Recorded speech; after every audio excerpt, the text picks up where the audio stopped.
I've sung for America for 70 years, but today I won't sing anymore. Instead, I'll tell the truth. She was the voice of the farm, the voice of Appalachian women who were told to cook, clean, and keep quiet.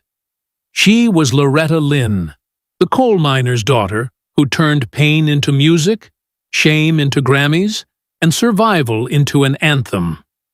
Yet behind the rhinestones and long gowns was a darker story. At 90 years old, Loretta revealed the names of the 5 men she hated most.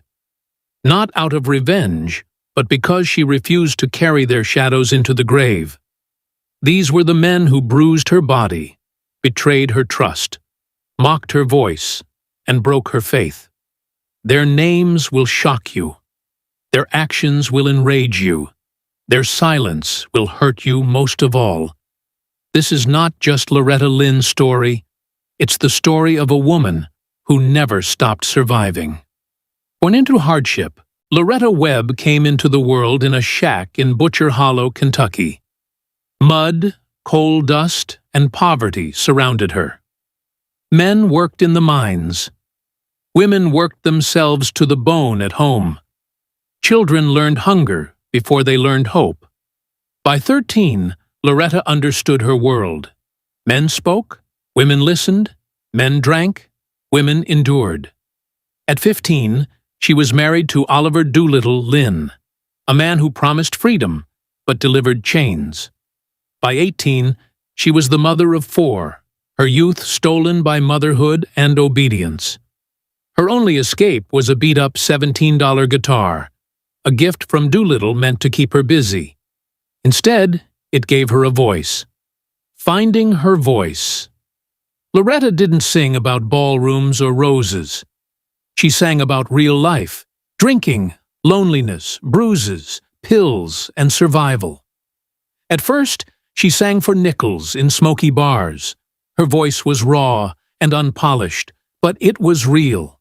Women felt her songs because they lived them too. Nashville wasn't ready. Radio stations banned her songs. Executives called her dangerous and vulgar. But every ban only made her stronger. She wore her floral gowns, painted her lips red, and sang louder. While Nashville polished stars to smile and stay silent, Loretta Lynn cut through like a blade. But even as the world began to hear her, the man who gave her the guitar became her first prison. Doolittle Lynn, her first betrayal. To outsiders, Doolittle was her supportive husband. To Loretta, he was her abuser.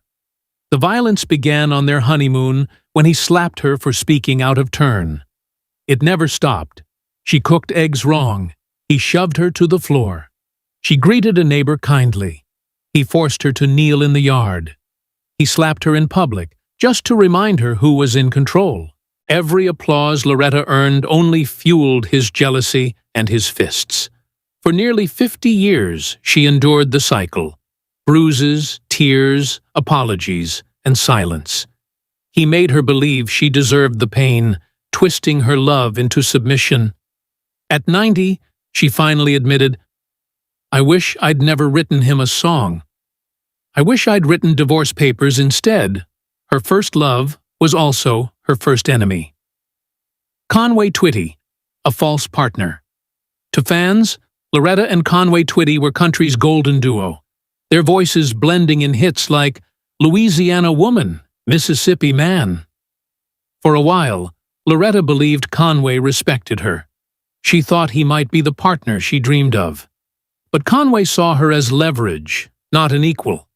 His name was always larger on posters. His face was centered on covers. Her shows were canceled to promote his records. Worst of all, in 1975, he told a live radio audience, "She's a lady, and I'm the man who gave that lady her second career." The words cut deep. That night, she smashed their gold record. On stage, she kept smiling. Off stage, she carried the truth. Conway hadn't raised his fists, but he had stolen her light.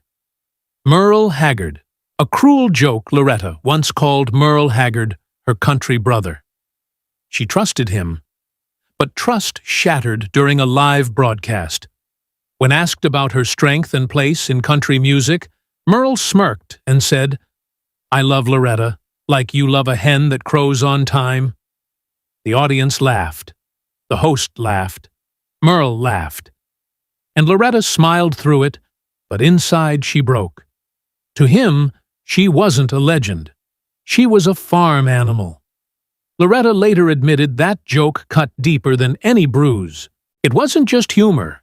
It was a reminder that even friends could strip away her dignity with a single sentence. David Allan Coe. A vicious attack.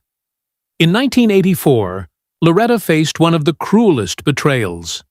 The night before the Grammys, outlaw singer David Allan Coe released an underground cassette mocking her. One track imitated her voice, singing vile lyrics about chains, torture, and humiliation. It spread like wildfire in the South. While Loretta stood on stage in her gown, cameras flashing, she heard only that disgusting parody in her head. She wanted to sue, but no one dared challenge Coe, so she stayed silent, accepted her award, and went home broken.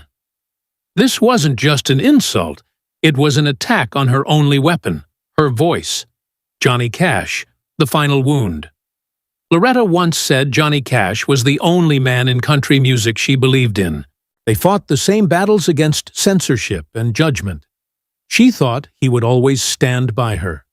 But in 1999, as Loretta was quietly blacklisted for being too old and too outspoken, Johnny was asked on TV what he thought of her career fading.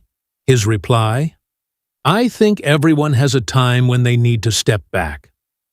One sentence, and the world buried her without guilt.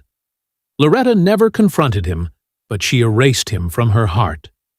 Betrayal from enemies is painful. Betrayal from friends is unbearable. A lifetime of scars. Doolittle beat her body. Conway stole her spotlight. Merle mocked her dignity. Coe smeared her voice. Johnny abandoned her when she needed him most. Each wound left a scar. But instead of burying her, those scars became her crown. Loretta Lynn turned pain into ballads, betrayal into anthems, and silence into survival.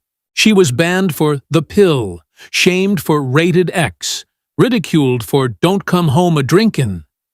Yet those songs became survival guides for women trapped in silence. Loretta Lynn was not built for fairy tales. She was built for survival. And though it cost her innocence, trust, and peace, survival made her immortal. She was more than the coal miner's daughter. She was the foundation of feminist country music. A woman who turned wounds into weapons and scars into songs.